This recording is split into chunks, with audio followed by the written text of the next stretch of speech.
Hello everyone, I hope you're doing fine. My name is Hollywood. Would you look at that? Isn't that crazy? Just kidding, my name's Skyline. Whoops, and today is April 27th, daily number 11, and we're going over Selfless versus LG Evil here on Hollywood, and we get to see more of Sinatra doing the tracer harass from the back that is kind of so classically a part of Selfless's style. They have the 2 DPS, 2 tanks, 2 supports versus, well, LG Evil. We'll see what they bring as well. Like I said before, we are on Hollywood, so let's get into Hollywood. Skipping ahead a little bit to see the team compositions. All right, so here we go. Triple tank, very classic, just straight up triple tank with the Zarya, Reinhardt, Roadhog.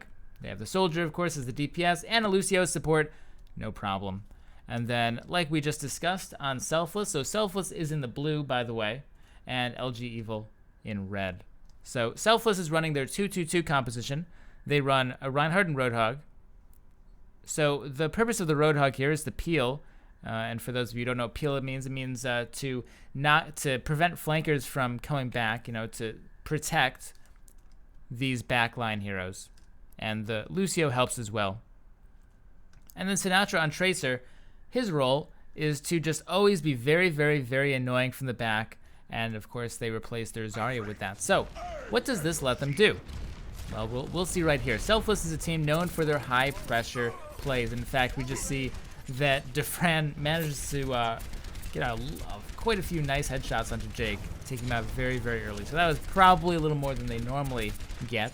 But still, look at all this pressure. So Jake will respawn, and LG will come back up. But Sinatra, you can see that one single blue pixel up here. That is Sinatra, I promise, on Tracer. And Tracer will be attempting to put a lot of pressure from behind. Now notice we're already 30 seconds in, right? 30 seconds in, we put a lot of pressure on so far. Even without Jake dying, it's taken quite a while for LG on this red side to actually approach. Now, a little bit of mistake here, though, from Selfless is they go a bit too aggro. They try to go too ham. Sinatra goes in too far. Normally Sinatra is a player that's very good at staying alive. That's his entire goal on Tracer, is to just stay alive, but just got a little bit too aggressive there. And as a result, we can see why not many teams run this strat. It's very, very careful. It's a very precarious sort of balance that Selfless finds here. It's not easy. Just one slight misstep and everything's over. Now, we're going to see Selfless retake the point. How? Because of this. We'll see. Oh, no, that's the wrong Roadhog. That Roadhog right there. So Train advanced forward. Train tried to zone out some of the attacking players, but this Roadhog is actually the most essential piece to holding down the point. You could have maybe your Lucio walk up to scout out a little bit, even the Soldier potentially. You could have the Zarya, but definitely not the Roadhog. The Roadhog is so important because he can stay on the point, and he can, especially Sinatra, because there's a Tracer on the other team, right? There's a Tracer on the other team who will be trying to stall the point out, and having the Roadhog will let you take care of her very easily. All right, but instead, Train dies. And without Train, Sinatra's able to blink onto this point, like he's about to right now. And so, by the way, did you notice Jake on Soldier? He's running up to the high ground, and Sinatra is hugging this wall. If you hug this wall, it's hard to shoot down like that. You can't shoot straight down. And really, there's just a Zarya. That's it. There's just a Zarya to kill this Tracer. And so, a combination of not having really anyone to kill him, plus just making some nice moves, let Sinatra stay on the point long enough to just cap the point completely. Pretty cool. And in fact, by the way, did I mention that Sinatra's pretty good at Tracer? What's that, 1 kill, 2 kills? Make it 3, why not? Clean it up. That's pretty cool. Really, really sick play. But still, it's a combination of, yeah, good plays, but Train died early on Roadhog for LG on the attacking side. Plus, Jake was not quite in the position to be putting out the proper amount of damage. So now another advance from the attackers. They are able to break the pressure from Selfless using the Roadhog ultimate. Not too bad of a usage. And a barrier as well. Now, this is very interesting, and I dare say that this is just a straight up oopsie on the side of Michael 3D. Just a straight up whoops. Whoa, why am I here? Have you ever had that feeling? Just like, I know I'm not supposed to be here, but here I am. And that's what happened to Michael 3D. I would have expected him to normally go up the stairs, but without an Ana, this is a pretty difficult fight now for Selfless to be defending. Emong comes up, and look at that boop. Ooh, that was so nice. That was a cash money boop. So Emong was gonna go and just deck this Ana. Look at that. This is, you can see it coming. It's clear. It will happen, but no. Avast boops him away. Perfect. He dies. And so LG is able to take the point off of that. Also a nice sleep as well. Nice support plays overall. The sleep is able to take out Sinatra. So, alright, cool. They take the point. And, well, they just need to clean up the last few people. Now look at what they do after this. And also look at what the defenders do. So the defenders immediately get back. They don't lose too much. Unfortunately, Michael 3D went in at the end there as well. Probably, he didn't get enough value out of that. But Defran has already climbed up the elevator up here. And they've already cleared out the alleyway. But now the attackers as well. The attackers, notice the first thing they do. Okay, the attackers, they took the point. Now where do we go? They immediately take the Roadhog, they take the Soldier and all of their supports, and they come up and they take control of alleyway. Remember, if you watch my Hollywood map guide, this is what I'm talking about.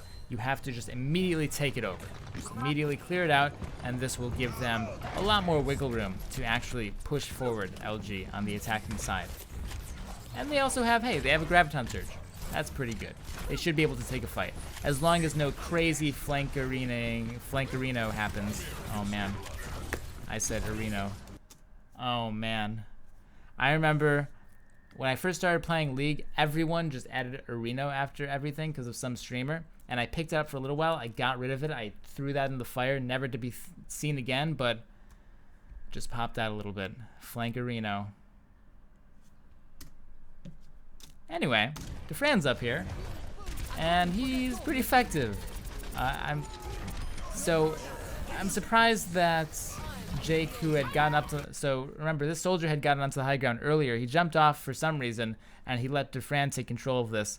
And this is such an important point. You saw how easily he took out the Reinhardt player. But good job. Well, actually, I want to talk about this play a little bit more. Man, there's all these plays we want to talk about. They're all so cool. Okay, so we use the visor. Nano comes onto us, and good job by LG to use the walls. Cool. Now, if you're Defran, most people, I think 99.9% of people on Soldier here would jump down and go nuts. That's kind of the thing you do on Soldier. But not Defran. He's going to be cautious, careful, because look, he sees that there's only 3 people left, and Michael 3D is not doing so well by himself as well. So Defran wants to stay alive, because if they get full wiped, then that gives LG complete control to push whatever they want. So Defran does not want to die here. He just holds on to it. Nice little side step off the hook. That was really close, by the way. And he lives. Well, at least he would have lived if Train didn't right-click straight into his head like a god.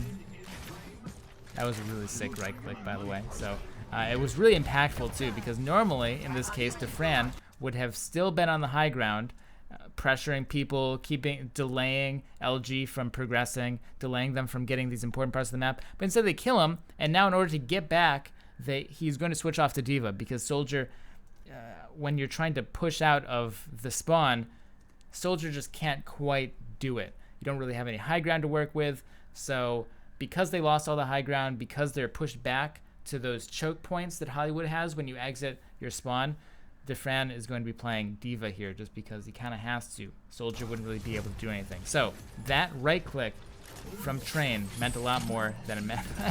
And by the way, he goes absolutely nuts in the Streets phase. Look at this.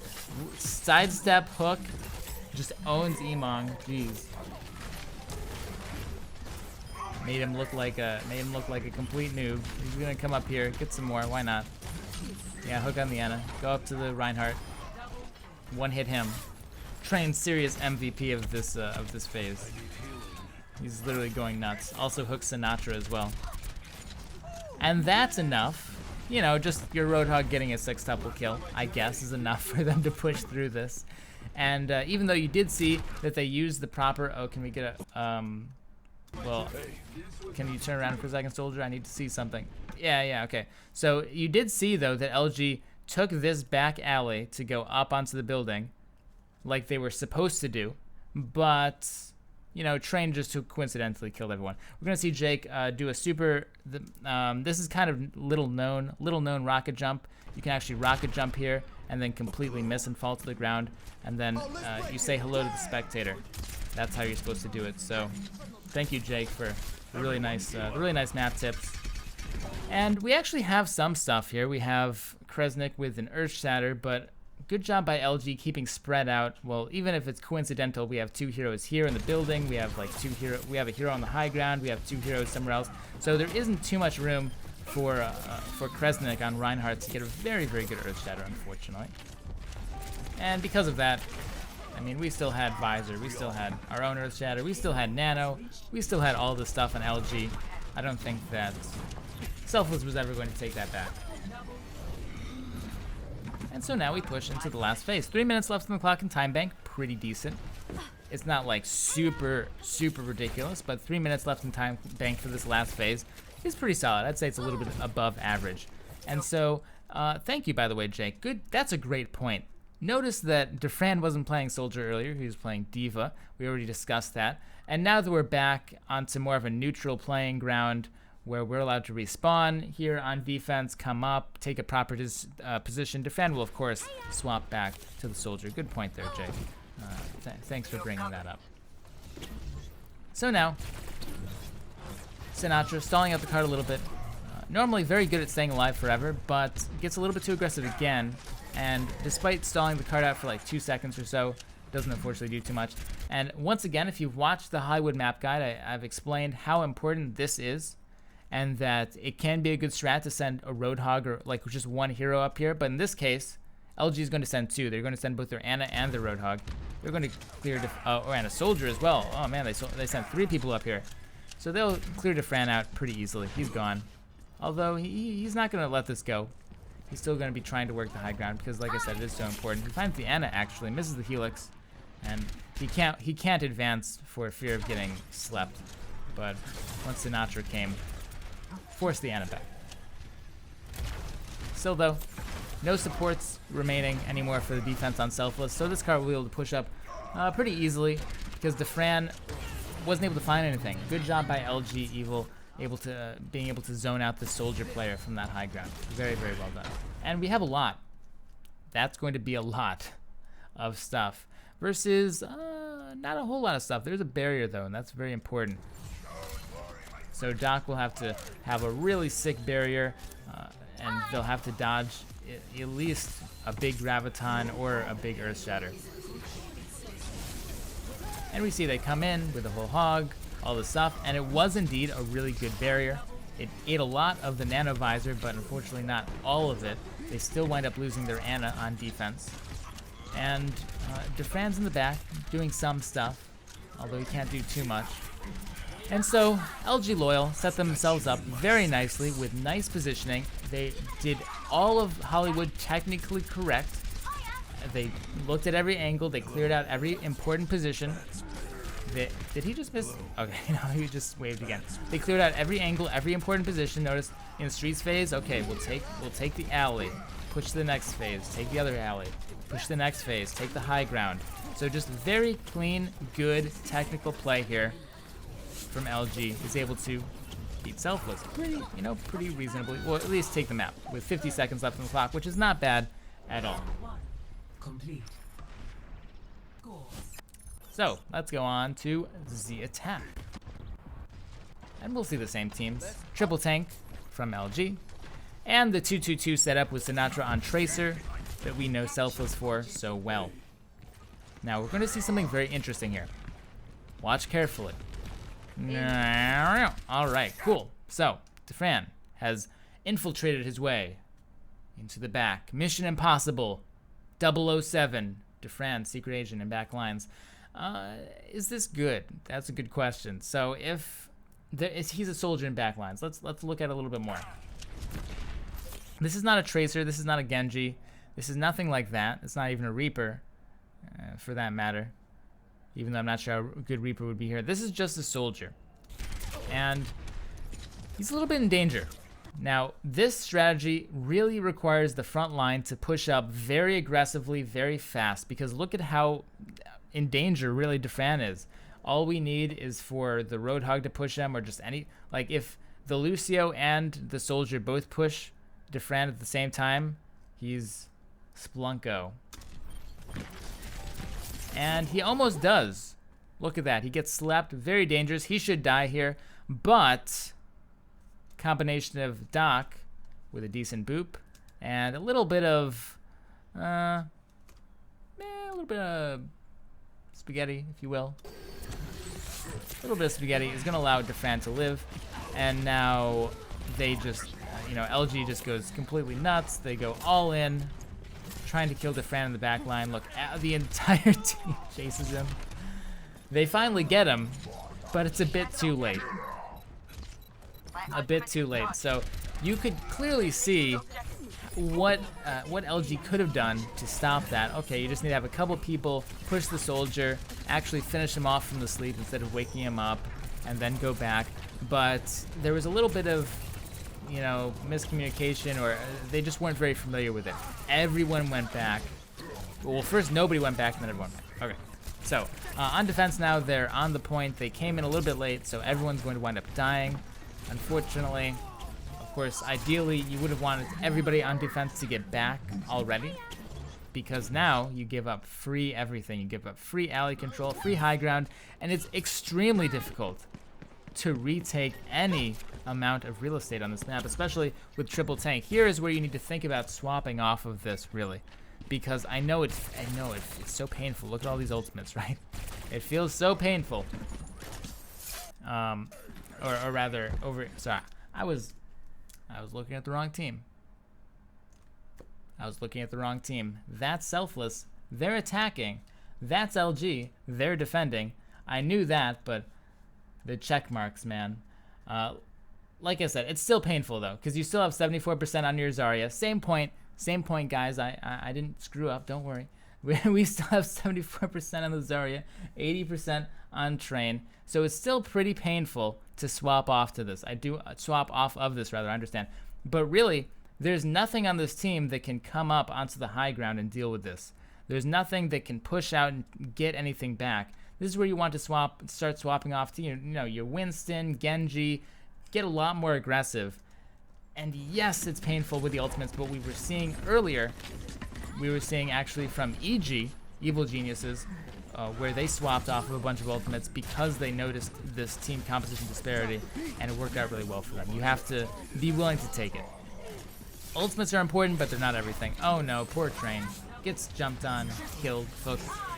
And like we're seeing, despite having, well actually we use the barrier, we use the visor. We're using our ultimates, but still not able to get any high ground presence whatsoever. This triple tank composition just can't quite do it. And so now, Defran getting on the high ground, very good. We're seeing, good just technical play here from Selfless. They're taking this back alley for the second part of this map segment. The Ana's up here already, the soldier's up here already, and look how difficult this is. On triple tank, none of these heroes can actually push out. They need to all come through here. There's no way they're ever getting up here. Nice grenade, by the way, off the wall from Michael 3D, able to get 3. And there's just too much pressure. This is literally impossible for triple tank to actually burst, to actually get through. There's a Nano Whole Hog, and Nano Whole Hog is very strong. He gets a triple kill with it, but still, Sinatra gets a double pulse bomb. Yeah, it's pretty good, but the result would have happened anyway. With Defran up on the high ground, able to just do terrible, terrible damage. Sinatra pressuring at the same time. Michael 3D is on the high ground as well. It's just too much. And so I really do honestly believe that unless LG was ridiculously better than Selfless to insane margins, there was no way they were going to take that. By the way, crazy men. Crazy, crazy men up here. Gonna give Sinatra almost another pulse bomb. Almost. So now, proceeding through, we're going to see some high ground control. Very good. Up the stairs like we are supposed to do here on Hollywood. And let's see what Sinatra sees. Right now he's listening, by the way, because we do have sound. Ooh, I do like sound. That's what's really nice about these. I really actually love these VODs from Rivalcade, the ones that were not on stream and not casted. Not because the casters were, not because I have anything bad, but wrong against the casters though, but because I can turn the sound on. Yes. One step closer to replays, right? Anyway, Sinatra is listening for footsteps. Hears it, peeks out, and it looks like LG's going all in on the high ground. They're like, we're taking this 100%, you can't stop us. But of course, the Reinhardt has to eventually drop down to contest the point. Sinatra has a pulse bomb. It's looking a little bit dangerous here. And although he gets slept, very nice sleep by the way, Sinatra's fellow Lucio is shadowing him to make sure nothing bad happens. And indeed, because of that, Anna goes down very early. And we have a lot now. Earth Shatter, Nano Visor, Pulse Bomb. And in fact, you can see like this maybe jump down flying Pulse Bomb. You can kind of see that in your mind's eye with Sinatra. But we're gonna see it, but unfortunately he runs into a Zarya shield. And so because of that, the Zarya is really charged now, and despite popping all of the ultimates, unfortunately Sinatra was not able to do too much. Jake got a nice Helix rocket off onto him immediately, and this Zarya, like I said, because she shielded the Pulse Bomb, started with a ton of charge, and so a very nice hold by EG.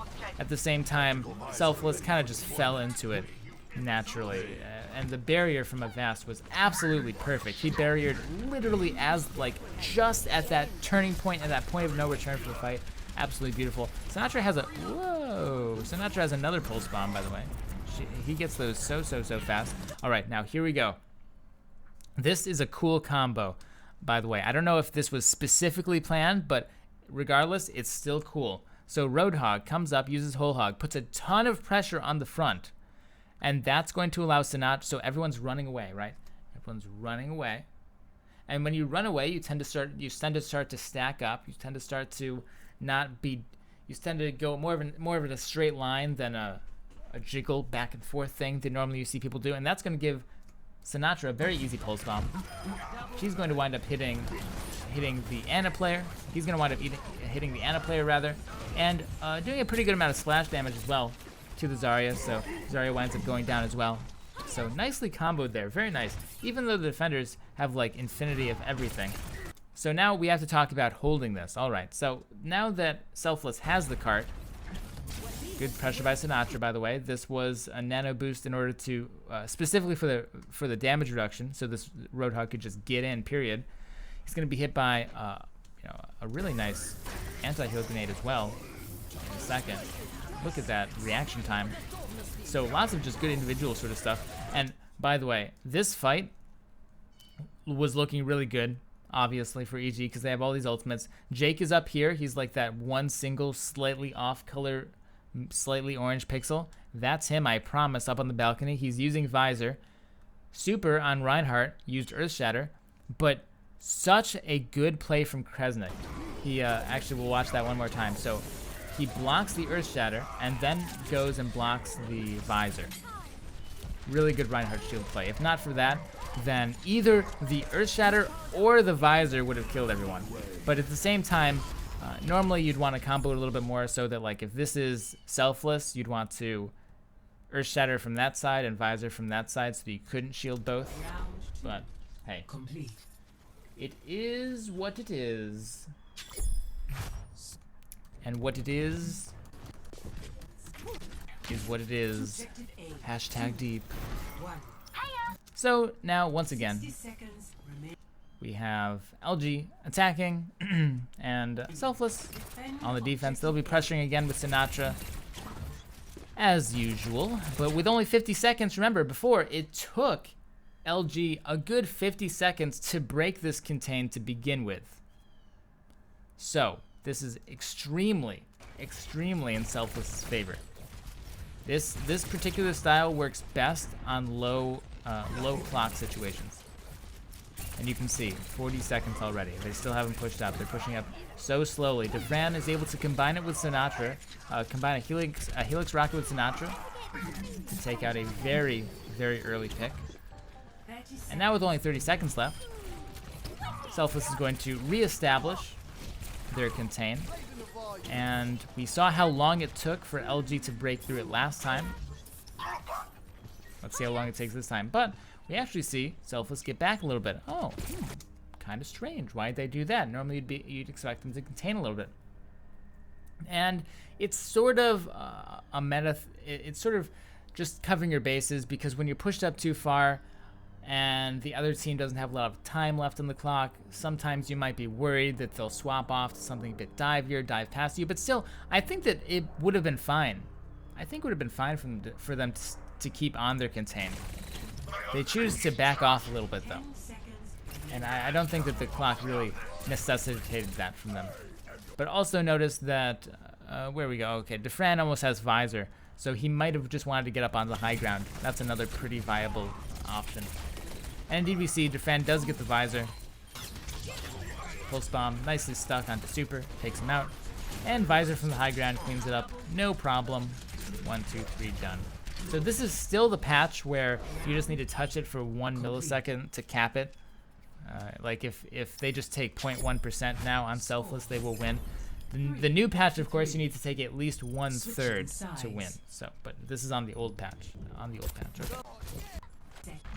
So let's talk before we see the end. Let's talk real quick about how you deal with this. How do you deal with this 2-2-2 pressure? Well, we can see it's really tearing Triple Tank apart. It's really, really destroying it badly. It's hard for LG to have an answer. And so one answer is just to have godly players that can outplay Sinatra and stuff. But that's, I mean, you can't really do that. It's kind of hard. I think that this 2-2-2 composition played perfectly, played flawlessly like Selfless has it down to, with a tracer like Sinatra who's so good at just staying alive. Sinatra doesn't necessarily have the best fragging power out of any tracer I've seen, as far as pure like go up, track people, and burn like Terminator, but he is the best at staying alive. That guy does not ever die, and that's the key to this composition. I don't think that a standard triple tank composition can actually beat this, given that both teams are equally skilled. I think you need to run your own maybe 2-2-2 with like a McCree in place of your Zarya for just that little extra peel, and that way the tracer wouldn't be able to do anything. But anyway, let me hear your guys' thought in the chat and in the comments. Let's go into this last section. Those were just some thoughts. So remember, we only need to touch the point for 1 second, and with Sinatra on tracer, that is going to be she's going to be trying to put pressure from behind. That will be a little bit difficult. Triple tank here is probably the best solution, because you have to just stay on the point. But we'll see what Selfless decides to do. Now, Sinatra's going to decide to go for, well, what if they're not standing on the point? What if I just win? And surprise, surprise, it doesn't work. It's okay, though. His blinks will come back by the time the fight starts. Now, Emong, can we get a little bit better camera angle? Yeah, here, we'll see here. So, we see several players go this way, including the Lucio, the Roadhog, and that is the Ana. And Avast, unfortunately, tries to scout them out and heads straight into the Roadhog, and Emong gets a nice hook, taking him out. And without Lucio, it's looking pretty grim. And this is a nice flank from all sides. You have the Roadhog and Lucio coming from there, Reinhardt and Soldier coming from, well, the Soldier's actually in the high ground, Sinatra coming from behind. This is actually a crazy, awesome push. I really, really love that, because, look, Sinatra is going to come from this side, Reinhardt from this side, and then Alleyway from this side, and then shooting up from up there. Amazing crossfire. I do really actually like this push from Selfless. I think this is very creative, and we don't really see this type of, we see it a little bit, but I think this is one of the more cleanly executed quad pronged attacks on Hollywood that we've seen, and it works fantastically well. They roll over everything, e.g. can't find anything. And so Selfless takes the map. Very cool. Very cool. I'll take questions now. But to summarize it up a little bit, what we just saw was LG managing to, despite losing most of the individual firefights, good technical, push here. This is important. This is an important part of the map. Push there, push there. Gradual pushing of Hollywood. Did manage to full take the map, but Selfless's flawless execution of their 2-2-2 pressure with Sinatra on Tracer, of course, just tore up the triple tank. LG couldn't find any answer to it whatsoever in that specific comp, and I think that they had to swap off. I think that was an absolutely 100% necessary thing. Swap to something either way, way, way more aggressive or something a bit more temperate, something more like a 2-2-2. Cool. Cool. What is that sound in the back? It is birds. Birds.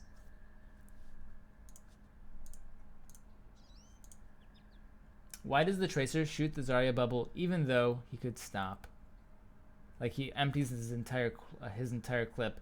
Well, I think that a lot of times actually in these high-level games, I think a lot of pros kind of overdo it on the shield breaking. It's like, oh, I know that I can break the shield, so we're always going to break the shield. There's a lot of times you do actually see in these professional level games people shooting the Zarya's shield for no real reason. But most of the time, the idea is that, yeah, you give her a charge, but if you can just break the shield and kill her immediately, then that's better. Because remember, it only absorbs 300 damage. So just break the shield, and then you can kill her. No problem.